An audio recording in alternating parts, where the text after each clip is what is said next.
let's talk about family-friendly horror. Oh, Cowardly Lion. What's happened to you?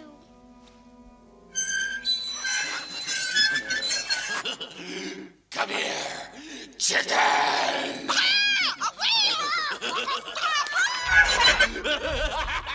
Is it just me, or do the horror-based family-friendly films we saw when we were kids turn out to be some of the ones we love the most?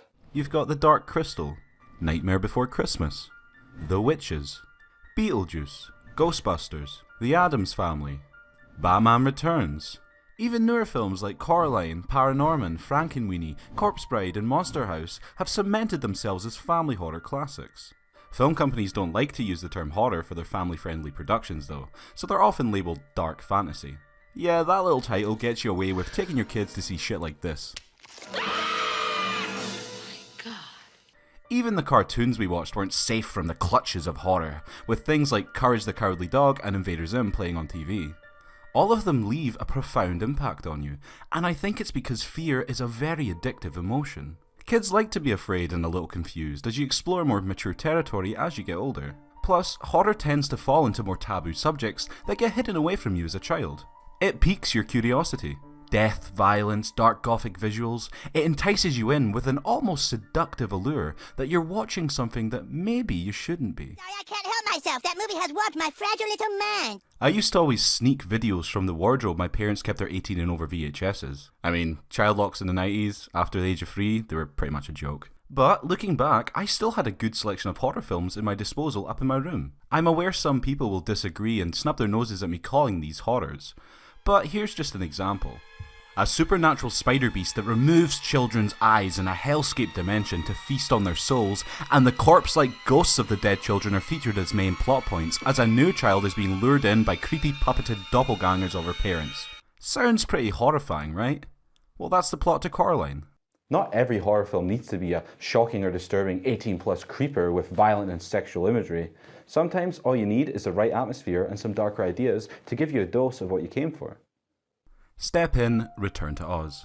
The film is an unofficial sequel to the 1939 classic Wizard of Oz, where Dorothy is able to journey back to the land of Oz. But whereas Wizard of Oz was, for the most part, a light-hearted Technicolor journey, this is a much darker movie.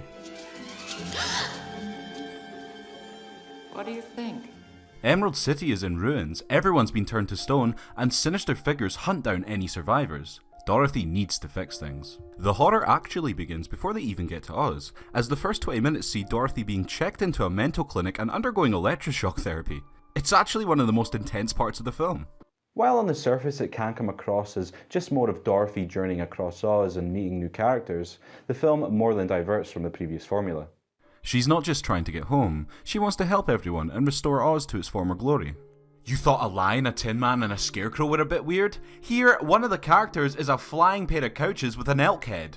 Instead of Toto, Dorothy's pet is now a chicken who can talk. It's madness. It's so bizarre. Yet you never question any of it because it's a fantasy film in a world where these kind of things can happen. Why did you come here? I told you why.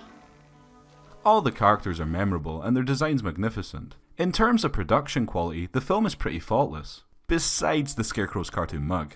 Boy, I really hope somebody got fired for that blunder. The one thing most people remember is the Wheelers, freaky men who have wheels for hands that laugh maniacally while chasing down our main group. They're pretty damn creepy.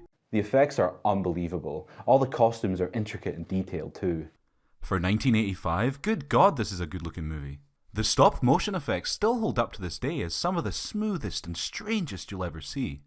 My favourite is the Gnome King's wee minion who appears as a face on a rock. It's just such a fascinating effect. She has it. Chicken with her. Chicken!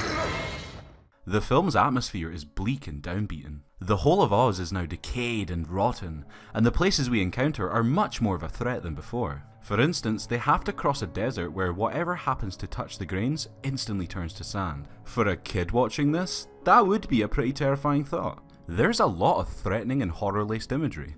Just look at one of the villains, Princess Mombi, a deranged sorceress with the ability to decapitate herself and switch it with another head.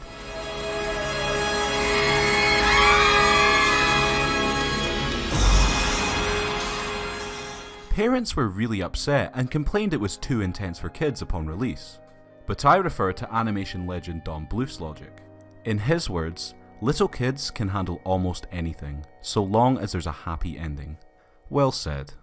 There's just so much imagination, and every scene is like its own mini-adventure. Sure, it's dark, but I can't see people ever getting bored with the film. It's just a roller coaster of madness throughout. I know I'll be showing it to my kids.